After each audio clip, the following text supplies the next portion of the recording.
RTS Info, Philippe Nanzer. La France fait des progrès sur le front du coronavirus puisqu'elle a enregistré 4452 contaminations durant les 24 dernières heures, selon les chiffres publiés aujourd'hui par Santé publique France. Il s'agit là du bilan quotidien le plus faible depuis le 28 septembre dernier. Par contre, l'Espagne a enregistré aujourd'hui près de 26 000 nouvelles contaminations par le coronavirus en 24 heures. Le ministère espagnol de la Santé indique que sur les 7 derniers jours, une moyenne de 152 décès a été enregistrée chaque jour. C'est mieux quand même que la semaine précédente. En Suisse, l'Office fédéral de la santé publique compte, lui, aujourd'hui 9 751 cas supplémentaires qui se sont déclarés durant les 3 derniers jours. L'OFSP ajoute que durant cette même période, 213 décès sont à déplorer et que 410 malades ont été hospitalisés. Aux États-Unis, pendant que Donald Trump continue de contester le résultat de la présidentielle, Joe Biden, lui, avance vers la Maison-Blanche en dévoilant les premiers grands noms de son futur gouvernement.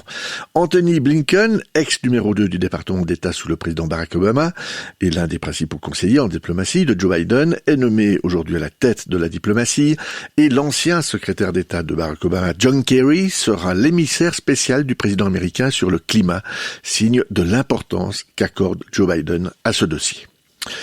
La privatisation de liberté de l'ancien magnat de l'automobile Carlos Ghosn au Japon était arbitraire. C'est l'avis que publie aujourd'hui le groupe de travail de l'ONU sur la détention arbitraire, lequel demande que l'ancien patron de Renault et Nissan soit indemnisé. De son côté, le gouvernement japonais considère cet avis comme totalement inacceptable, ce sont ses mots, et souligne qu'il n'est pas juridiquement contraignant. Il faudra s'attendre à une chute de 31% des nuitées d'hôtel durant cette saison d'hiver par rapport à celle de l'année dernière en Suisse. Une baisse historique prévue par Suisse Tourisme d'après les derniers chiffres du centre de recherche conjoncturelle, le COF. Au Tessin, un gros incendie s'est déclaré en fin d'après-midi, peu après 17 heures, dans le moulin de Maroggia, au bord du lac de Lugano. Les habitants des environs ont dû être évacués. La route cantonale a été fermée, comme d'ailleurs la ligne ferroviaire Lugano-Mendrisio entre Melide et Capolago. Il n'y a pas de blessés, mais il y a d'énormes dégâts à la structure du bâtiment. C'est ce qu'indique ce soir un communiqué de la police tessinoise.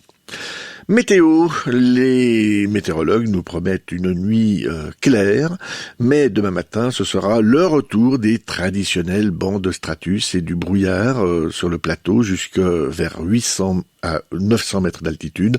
Ces nuages se dissiperont en bonne partie dans le courant de la journée.